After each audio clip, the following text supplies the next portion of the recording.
Hey everyone, welcome back in Aspire and Pyres classes. आज हम लोग केमिस्ट्री का थ्योरी पार्ट नहीं करेंगे। आज हम लोग एमसीक्यू पार्ट करेंगे क्योंकि थ्योरी पार्ट कल हो चुका है। उसी का आज एमसीक्यू पार्ट में होगा जिससे हम लोग रिवीजन करेंगे। तो चलिए देखते हैं कि पहला क्वेश्चन क्या है एमसीक्यू में। पानी का भारीपन किस विलय के कारण होता है? तो पानी में जो भारीपन होता है वो कैल्शियम के कारण होता है, यानी कि ऑप्शन बी राइट आंसर होगा। निम्न में किससे टेप रिकॉर्डर की टेप लेपित रहती है? टेप रिकॉर्डर की जो टेप होती है वो फेरोमैग्नेटिक चूर्ण से लेपित होती है, यानी कि ऑप्शन बी राइट आंसर होगा।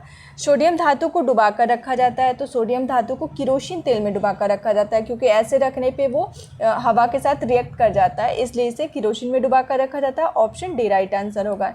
यूरिया का रासायनिक नाम क्या है? तो यूरिया का रासायनिक नाम कार्बामाइड होता है, यानी कि ऑप्शन सी राइट आंसर होगा।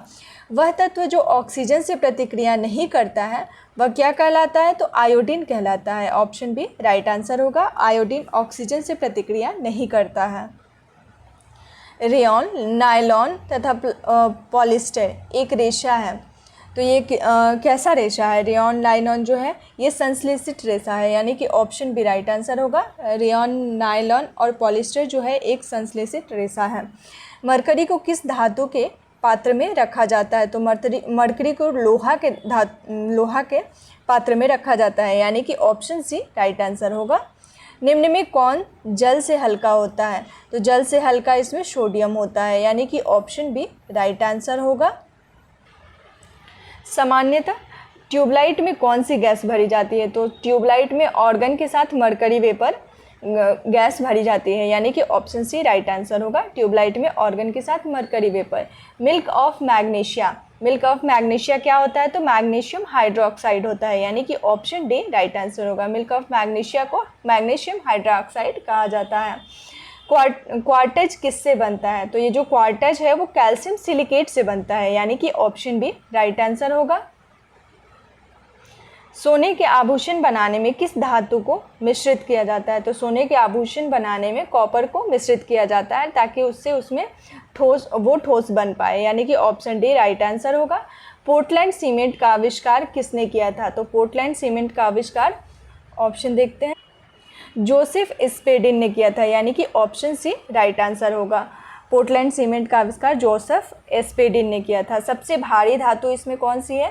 तो सबसे भारी धातु जो है वो ओस्मियम होती है, यानी कि ऑप्शन बी राइट आंसर होगा। प्याज एवं लहसुन में गंध किसके कारण होता है? तो प्याज और लहसुन में जो गंध होता है वो पोटेशियम के कारण होता है, यानी कि ऑप्शन बी राइट आंसर होगा। हाइड्रोकार्बन का प्राकृतिक स्रोत क्या है? तो हाइड्रोकार्बन का प्राकृतिक स्रोत कच्चा तेल होता है, यानी कि ऑप्शन ए राइट आंसर होगा। किस गैस का प्रयोग सिगरेट लाइटर में होता है? तो सिगरेट लाइटर में ब्यूटेन का प्रयोग होता है, यानी कि ऑप्शन ए राइट आंसर होगा। सिगरेट का वाला जो लाइटर होता है उसमें ब्यूटेन गैस भरा होता है। सिरका किसका जलीय विलयन होता है? तो ये एसिटिक अम्ल का जलीय विलयन होता है, यानी कि ऑप्शन डी राइट आंसर होगा। पनीर निम्न में से किसका उदाहरण है? तो पनीर जो है एक जेल का उदाहरण होता है, यानी कि ऑप्शन ए राइट आंसर होगा। सिरका का रासायनिक नाम क्या होता है? तो सिरका का रासायनिक नाम एथेनोइक एसिड होता है, यानी कि ऑप्शन बी राइट आंसर होगा। पेट्रोल एक मिश्रण होता है, तो पेट्रोल जो होता है वो एल्केन का मिश्रण होता है, यानी कि ऑप्शन ए राइट आंसर होगा। पॉलीथीन प्राप्त होता है, तो पॉलीथीन किससे प्राप्त होता है? तो पॉलीथीन टेरेलिन से प्राप्त होता है, यानी कि ऑप्शन सी राइट आंसर होगा। ऑप्शन सी यानी कि एथिलीन के बहुलीकरण से होगा। 22 नंबर का ऑप्शन सी, एथिलीन के बहुलीकरण से पॉलीथीन प्राप्त होता है। किस संश्लेषित रेशा को कृत्रिम सिल्क के नाम से जाना जाता है? तो रेशम एक ऐसा संश्लेषित रेशा है जिसको कृत्रिम सिल्क के नाम से जाना जाता है, यानी कि ऑप्शन बी राइट आंसर होगा। नायलॉन क्या है? तो जो नायलॉन है वो पॉलीएमाइड होता है, यानी कि ऑप्शन ए राइट आंसर होगा। कार्बन का जो क्रिस्टलीय रूप है वो हीरा होता है, यानी कि ऑप्शन डी राइट आंसर होगा। कांच किसका मिश्रण होता है? तो कांच जो है वो बालू और सिलिकेट का मिश्रण होता है, यानी कि ऑप्शन सी राइट आंसर होगा। डायनामाइट में मुख्य रूप से पाया जाता है, तो डायनामाइट में मुख्य रूप से नाइट्रोग्लिसरीन पाया जाता है, यानी कि ऑप्शन सी राइट आंसर होगा। किस अम्ल में ऑक्सीजन नहीं होता है, तो हाइड्रोक्लोरिक अम्ल में ऑक्सीजन नहीं होता है, यानी कि ऑप्शन सी राइट आंसर होगा। हाइड्रोक्लोरिक का फॉर्मूला HCl होता है, तो इसमें कहीं भी हाइड्रोजन नहीं है, तो इसलिए हाइड्रोक्लोरिक अम्ल में ऑक्सीजन नहीं होता है। शौचालय में उपयोग किए जाने वाले दुर्गंधनाशकों में क्या होता है, तो उसमें बेंजीन होता है, यानी कि ऑप्शन बी राइट आंसर होगा। शौचालय में जो यूज किया जाता है जिससे कि दुर्गंध ना आए, वो बेंजीन होता है। बिल्डिंग में इस्तेमाल की जाने वाली गैसों में क्या होता है, तो इसमें ऑक्सीजन और एसिटिलीन होता है, यानी कि ऑप्शन बी राइट आंसर होगा। ऑक्सीजन और एसिटिलीन का यूज बिल्डिंग में होता है। पृथ्वी की प्रॉपर्टी में निम्न में से कौन सा तत्व सबसे अधिक पाया जाता है, तो पृथ्वी की प्रॉपर्टी में निम्न में से एल्यूमिना जो है वो सबसे ज़्यादा पाया जाता है, एल्युमिनियम, यानी कि ऑप्शन सी राइट आंसर होगा। अग्निशामक से निकलती है, तो अग्निशामक से क्या निकलती है, तो कार्बन डाइऑक्साइड, यानी कि ऑप्शन सी राइट आंसर होगा।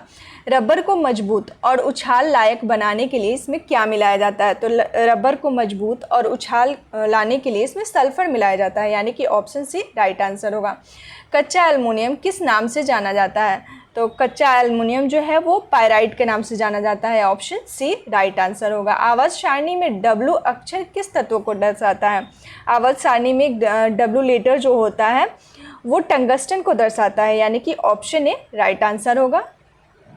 कार्बन डाइऑक्साइड की कितनी मात्रा वायुमंडल में रहती है, तो कार्बन डाइऑक्साइड की मात्रा 0.03 होती है, यानी कि ऑप्शन बी राइट आंसर होगा। परमाणु का द्रव्यमान व्यक्त किया जाता है, तो परमाणु का जो द्रव्यमान होता है वो AMU में व्यक्त किया जाता है, यानी कि ऑप्शन सी राइट आंसर होगा। तो आज हम लोगों ने 37 क्वेश्चन के थ्रू हम लोगों ने केमिस्ट्री का रिवीजन कर लिया। पीछे जो हम लोग ने जो भी थ्योरेटिकल पार्ट पढ़ा था उसका MCQ फॉर्म में हम लोग देख लिए, जिससे कि रिवीजन आसानी से हो गया और इसे याद रखना भी आसान होगा। मिलते हैं फिर नेक्स्ट सीरीज के साथ नेक्स्ट वीडियो में। Thanks for watching.